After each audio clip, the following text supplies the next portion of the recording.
Doctor Jaishankar का 6 days long significant crucial visit to Russia आखिर क्या होने जा रहा है? चाहता हूँ डॉक्टर जयशंकर रशिया में है तो 8 से 5-6 दिन का ट्रिप है। ये बड़ा एक अनयूजुअल ट्रिप है, particularly coming from an Indian minister for external affairs.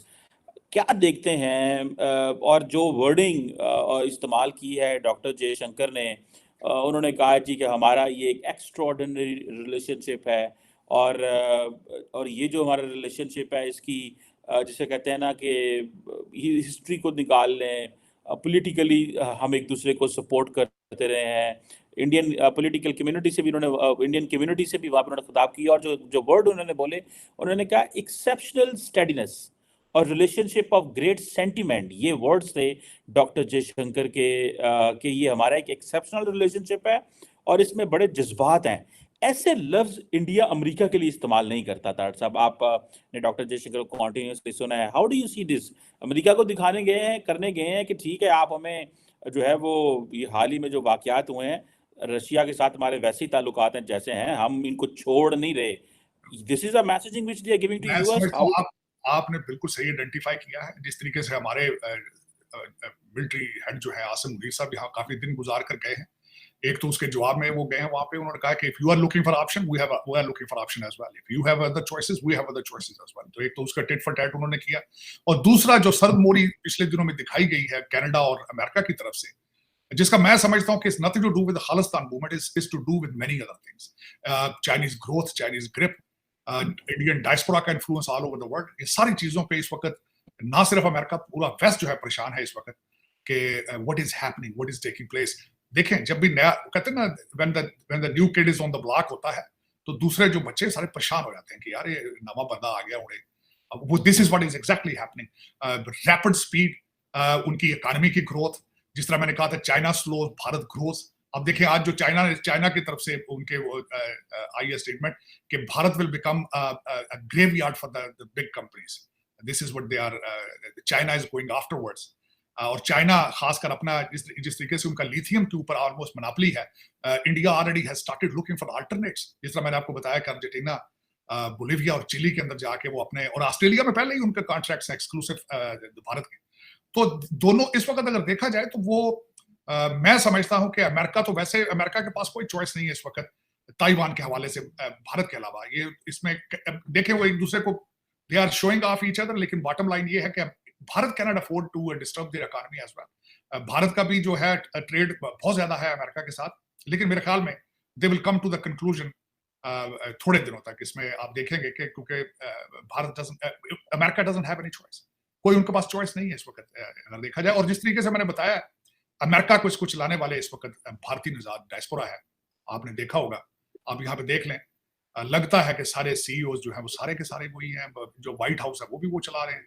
और क्या करेंगे, थोड़ा इधर उधर आंखें शांखें दिखाएंगे, बैठ जाएंगे, उसके बाद क्या करेंगे? इनके पास they don't have any choice. Choice होता चिमा साहब, एक और बात बता, खालिस्तान के हवाले से अगर इनके पास इतना चॉइस होता तो पॉलिटिकल स्टेटमेंट देते। इन्होंने पॉलिटिकल डरते इन्होंने पॉलिटिकल स्टेटमेंट नहीं दी अमेरिका ने। इन्होंने एक जुडिशियल स्टेप उठाया था जो जिसको मैं समझता हूं कि लोअर लेवल का था काम, बल्कि इन्होंने आंखें दिखानी है तो इन्होंने ट्रूडो को कहा कि तुम आंखें दिखा लो।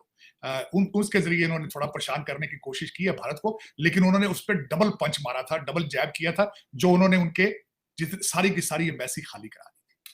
तो इन्होंने ट्रूडो ने एक जैब दिया था, उन्होंने अगलों ने फिर नॉक डाउन किया वहां से। तो इट्स नॉट दैट इजी कि आप इस तरीके से भारत और वेस्ट जो है, वेस्ट इस तरीके से भारत के साथ करेगा और उनका रशिया जाना इस वक्त बड़े माने रखता है। It is 100% signals coming out of there to Pakistan and to America कि if you have choices we have choices as well. ये कितना क्रूशियल विजिट है, इसकी वजह ये है कि जब हम दुनिया पर नजर दौड़ाते हैं तो हमें पता चलता है कि क्या क्या कुछ हो रहा है। और ऐसे वक्त में इंडिया के एक्सटर्नल अफेयर्स मिनिस्टर अगर रशिया जाते हैं तो उसमें सिर्फ ये बात नहीं है कि वो बायलैटरल इश्यूज पर बात करेंगे, ट्रेड पर बात होगी, कनेक्टिविटी पे बात होगी, क्योंकि ये तो मैं आपको वो टॉपिक्स बता रही हूँ जिसके बारे में कहा जा रहा है कि हाँ ये बातें होंगी। जैसे कि ये कहा गया कि डॉक्टर जयशंकर की मुलाकात जो है वो जहाँ सरगेई लावरोव से होगी, वहीं पर और भी ऐसी वहाँ की हाई प्रोफाइल जो पर्सनालिटीज हैं उनसे भी मुलाकात होगी। लेकिन जो टॉपिक्स डिस्कस करने की बात की जा रही है कि जनाब दोनों कंट्रीज के बीच बायलैटरल इश्यूज पर बात होगी, ट्रेड पे बात होगी, कनेक्टिविटी पे बात होगी, और इसके अलावा यूनिलैटरल इश्यूज पर बात होगी, और इस वक्त जो दुनिया में जंगें हैं उसके पर बात होगी। यकीनन ये सब बातें होंगी, लेकिन इसी के साथ जब आप नजर दौड़ाते हैं कि इस वक्त सिर्फ यूक्रेन जंग ही नहीं रह गई, अब दूसरी तरफ इजराइल और गजा और हमास की जो जंग है वो भी स्टार्ट हो चुकी है। और इसी के साथ जो रेड सी की हमने आपको खबर दी थी, जिसमें हमने बात की थी कि वहां पर हूतीज या होसीज जो हैं उनके हमले हो रहे हैं, और इसी में यह भी पता चला कि 2 इंडियन बाउंड शिप्स जो हैं उनके ऊपर भी हमले हुए।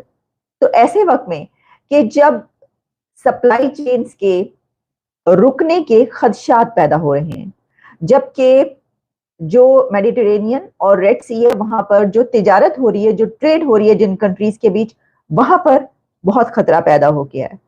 तो उसी में हमें ये भी पता चलता है कि रशिया जो है वो भी इसमें बहुत हद तक इन्वॉल्व है। यानी इन्वॉल्व होने की वजह यह है कि उसकी ट्रेड भी, बहुत बड़ी ट्रेड इंडिया के साथ होती है उन्हीं रास्तों के जरिए। तो क्या सिर्फ बायलैटरल इश्यूज पर बात होगी? ऐसा नहीं हो सकता। एक तो सिनेरियो ये कि ये देखा जाएगा कि ये जो इस वक्त रेड सी में चल रहा है इसको कैसे रोका जा सकता है, क्योंकि इससे पहले हम आपको ये भी बता चुके हैं कि जो इंडिया है उसने इसके लिए काफी स्टेप्स लिए हैं, बल्कि उसके डिस्ट्रॉयर्स वहां पर पहुंच चुके हैं, काफी इस तरह की जो भी उसने वहां पर अपने भेजा है, अपना जितना भी वो समझता है कि उसकी नजर होनी चाहिए और बहुत ही गहरी नजर से वो देख रहा है कि वहां पर क्या हो रहा है, वो तमाम इंतजाम जो हैं वो इंडिया ले चुका है पहले से। वो जाहिर है कि उन्होंने तो 2047 तक की मैपिंग की हुई है क्या करना है। तो आप क्या समझते हैं कि जो रेड सी में हो रहा है उस पे उन्होंने उसको रोकने के लिए जो है वो नहीं, काउंटर करने के लिए कुछ नहीं किया होगा? बिल्कुल किया हुआ।